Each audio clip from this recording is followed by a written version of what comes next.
Slam, and let's get into our second episode of Behind the Wall.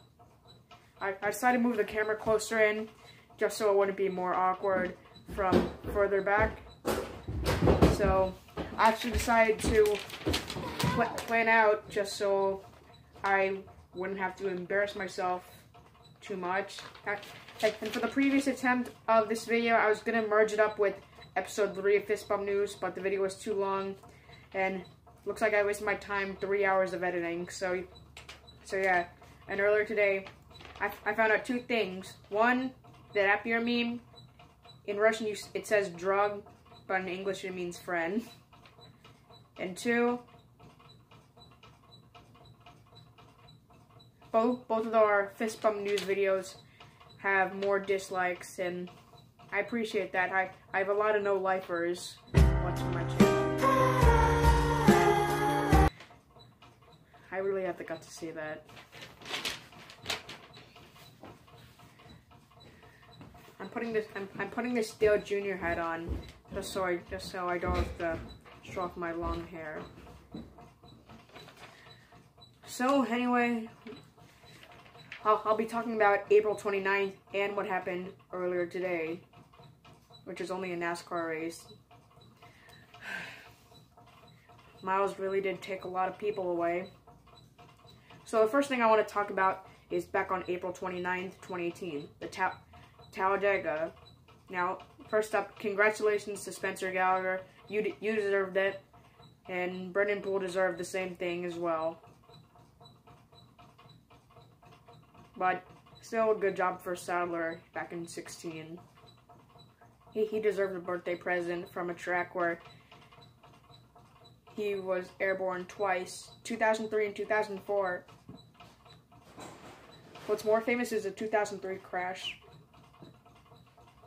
The only famous part about the 2004 was because that was one of the races that Dale Jr. won.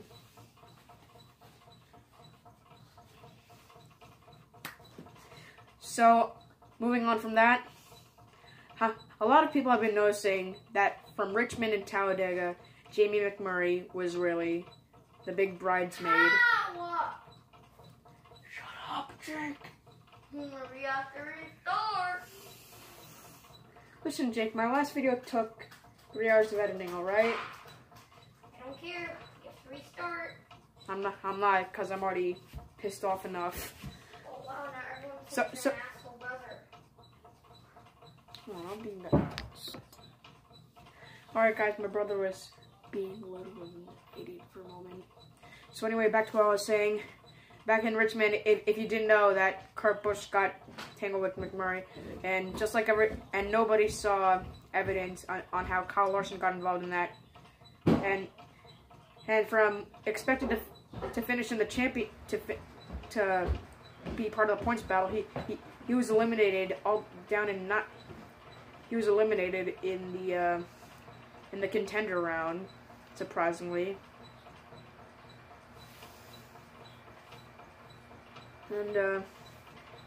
And so far this season, he still remains winless. That's more disappointing after so many runner-up finishes in the early 2017.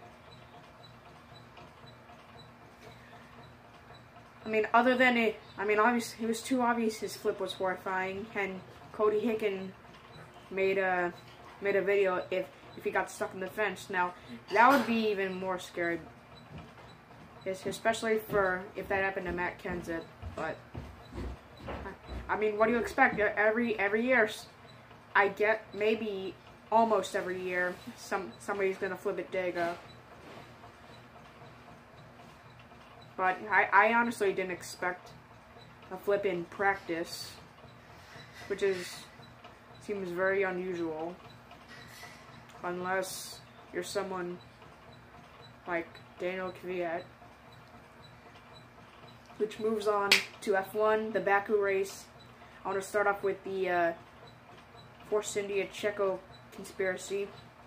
Now based off the first 3 races at Baku, Checo's finishes were 3rd, 15th, and 3rd. So basically, that's a combination of 2016, where he got a podium, and 2017, where he damaged his front wing. And just to point out, rest in peace, Checo's original front wing. One like equals one crash on Esteban Ocon. I can guarantee you that. And Checo qualifying 9th, part of the caveat effect. But Verstappen didn't win. He retired, and I don't think Checo qualified 9th. Yeah, I don't think he did. So yeah, 2016 plus 2017 equals 2018. Absolute drama, especially when the Red Bulls did a Red Bull 2010. Now other than Mercedes, Red Bull are well known for teammate collisions. Other than McLaren, those were the old days. Not that common with old Mercedes, with back when Rosberg and Schumi, and along with the old Ferrari, Alonso and Massa.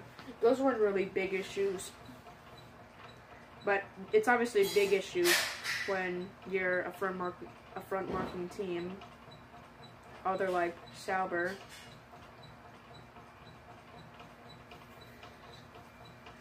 And it still continues to be a struggling year for Romain Grosjean. Still no points with his teammate doing so good.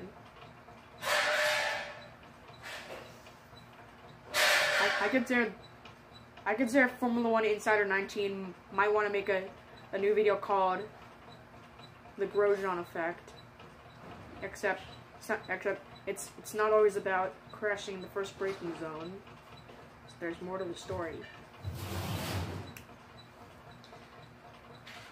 And basically what I mean by, so yeah, 2017, that basically a Force India would crash. Ocon did crash out. Perez did have his front wing damage, except he didn't get a puncture as well, and he still finished third. After the first lap, he dropped far to the back, obviously because of his front wing, and it just seems more unthinkable. Like basically, I thought at the beginning of the year, I thought Force India and Williams would drop to the back, and it turns out they did. And it turns out they actually, it wasn't exactly true, because Checo scored third, in 2016, only from qualifying P7, and Checo had a good qualifying in 2018, this year, and he climbed from all the way somewhere back in the grid, back to third, because of a Red Bull collision, a Mercedes puncture, a Ferrari lockup, and a Grosjean incident underneath the safety car. And I was surprised to see that the entire front wing was smashed off, especially the nose. And the car was, I think it was still moving after the impact. So the next thing I want to talk about, other than Haas and F1, let's move back to NASCAR. Stuart Haas in Dover. First off, I want to start off with the Monster Energy Cup race. If you didn't notice, Kevin Harvick and Clint Bowyer finished with an incredible 1-2. So Kevin Harvick, the first driver to get 4 wins in a season. He's been truly dominant so far. So he's really the dominant one. He's driving number 4 years later after he won the championship in 2014. He's being dominant again. Oh, I remember he was a championship in 2014, and the 1-4 finished second. And number 2 was the first member in Kevin Harvick's second car, other than the 30. Conspiracy. Alright, that was a little awkward. Just became a total idiot myself there. And before we get into this final part of the video, I'd like to make an announcement that in our fist bump news video, I'll be making a shout out to the first few comments that decide to insert their own Flex meme filter. If you didn't know, I've been doing Flex Stutter, and just insert your own, like flex cringe, flex content, curb your flex. You name it, I don't care. I don't give any of my dams. So just grab some buds and go come up with some ideas. And so for the final part of this video, so if you don't know, Christopher Bell is currently racing in the Xfinity Series full-time. And now it's left with Johnny Sauter to dominate the field, which seems quite surprising. And basically, I consider the rest of the truck drivers are saying, "No, Chris, come back, we still need you." And because Johnny's still being so successful, I'm pretty sure he's already happy with it, with his 2016 championship. It was a good season for him anyway. I mean, I don't care how bad about the bad parts of the 2016 season. I'm still at least happy that as an old man he finally got himself one. But I feel like he could be taking too much out of giving others a chance. And from the Kickstarter of the year, I'm not sure if these Ford engines are really working out that much.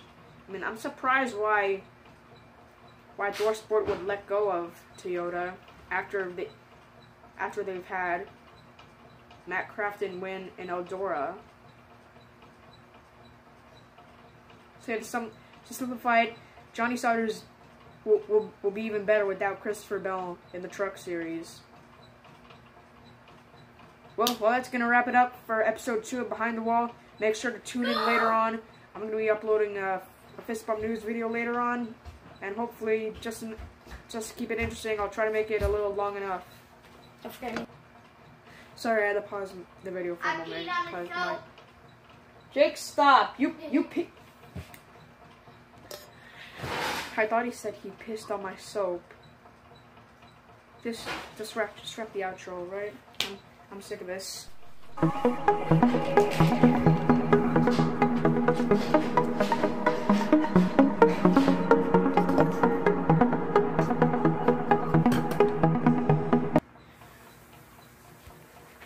I'm glad we get dislikes. I mean, there has to be an even number. How the hell does that make even sense?